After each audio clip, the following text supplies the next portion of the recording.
You're looking at a live picture in what has been renamed George Floyd Park. The scene, if you remember, where George Floyd was brought to the ground after passing a counterfeit $20 check, and this is where the infamous 9.5 minutes happened. And I want to bring in my guest now to ask about what he just saw, what he heard through the trial, and some of the outstanding issues, obviously, that we're still wrestling with. Mayo Bartlett is an attorney at law at the offices of Mayo Bartlett PLC. He's also a former chief of the Bias Crimes Unit at the Westchester County DA's office in New York, outside of New York City, Westchester. And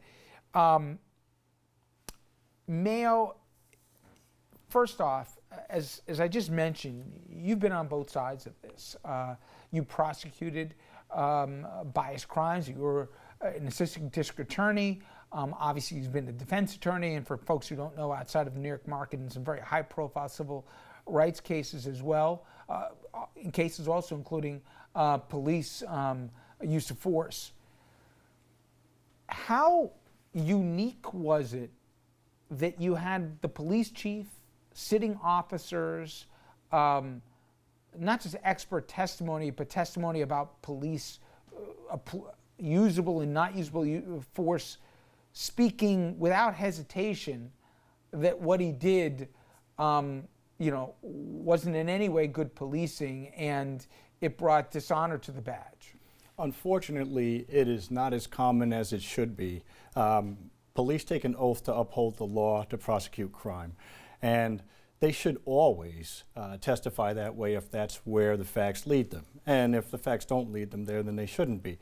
The thing that's sad about this case, in my estimation, is that there's exuberance over a decision that shouldn't have been that controversial or that difficult to obtain. So normally what you have instead is you'll have a courtroom packed with police on the police side, full uniform, dozens of officers, which sends a message to a jury, which also sends a message to a judge, irrespective of the conduct of the officer. So if what we saw today happened more frequently, I don't think we'd have very much of a gap, if at all, between law enforcement and the community. Here you had law enforcement officials from low-level officers and dispatchers all the way up to the chief saying, hey, this is not part of our protocol. We do not train anyone to do this. This is unacceptable. The suggestion that somehow this was a fluid situation and there was no alternative is not an accurate one. And that's the truth. You know, a mutual friend in Philip Banks, who was the top uniform officer in the NYPD, said he spoke to police chiefs and commissioners from around this country. He couldn't find anybody who defended what Chauvin did. And as you mentioned, there was an empty audience in terms of uniformed officers. He was alone on this. Is that because it was so egregious, or because with the advent of body cameras and cell phone cameras, nobody, when you see it in color video in broad daylight, says this is okay anymore? Well, a few decades ago, we had video footage of Rodney King being beaten by, it seemed to be, about a dozen police officers for a DWI. He was motionless, prone on the ground, and the world saw that video, and it didn't matter. And do you believe, though, if that same video was today, maybe because you'd have at least a diverse jury, which we didn't have back then, and maybe it wouldn't be, from a jurisdiction, but do you think we'd have a different verdict today? Because I was going to ask you that. In the Rodney King case, I'm not so sure. It depends on where you are. Now, of course, the venue had changed. It was in a very different county. It wasn't in Los Angeles where the incident actually occurred.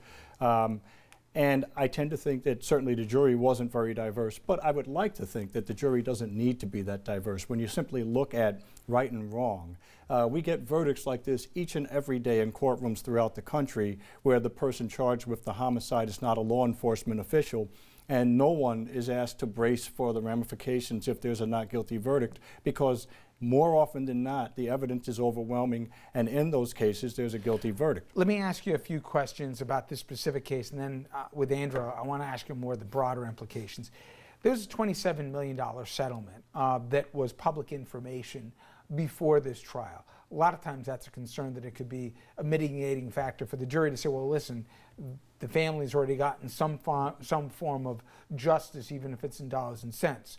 Then the jury wasn't sequestered until they started deliberations. They clearly saw what happened 10 miles away. They saw about the stores being boarded up. They heard about the concerns, the National Guard rolling in. Forget about they weren't supposed to watch TV. We live in the real world. They knew that that was out there.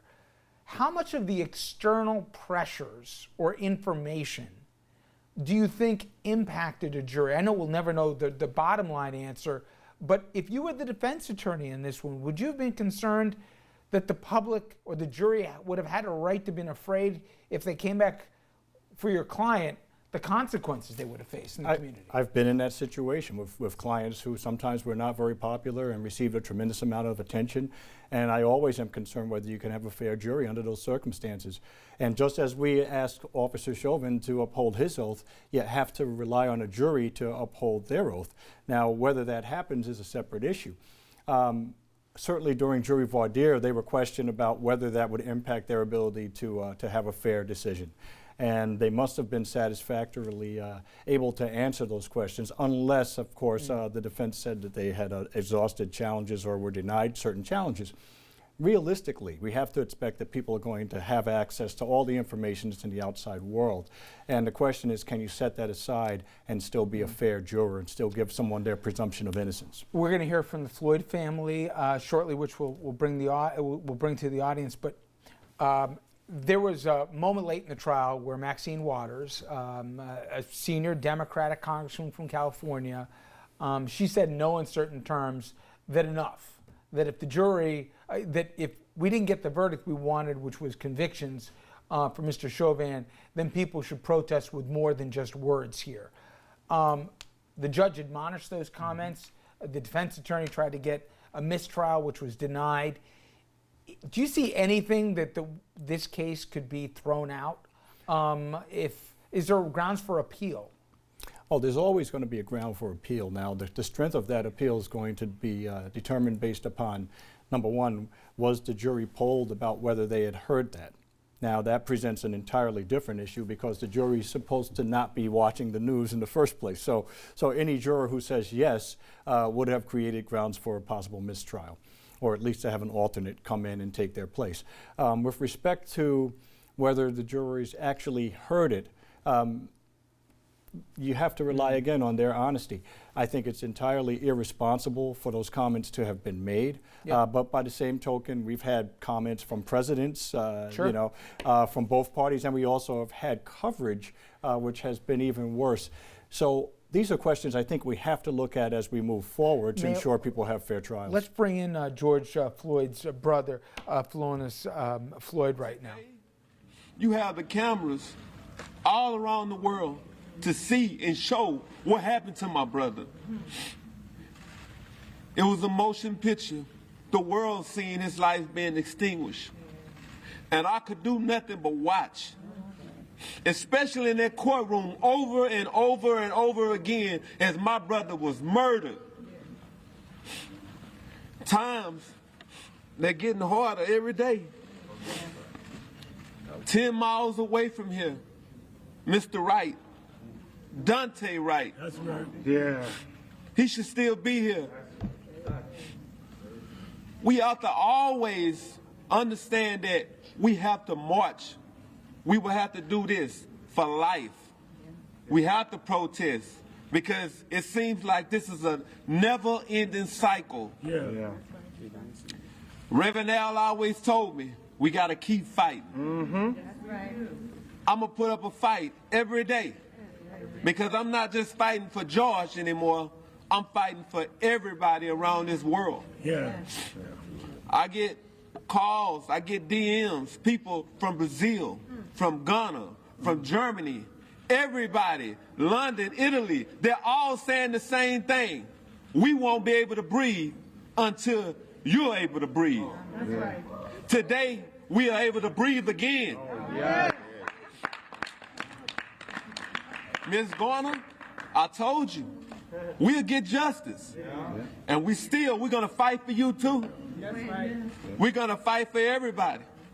Thank you all so much for just giving us this time, because we're here and we're not going anywhere. And I want to thank all the protesters, all the attorneys who stepped up, all the activists who stepped up, and many who think they're not activists but advocates. Thank you all. Amen. Because justice for George means freedom for all. All right.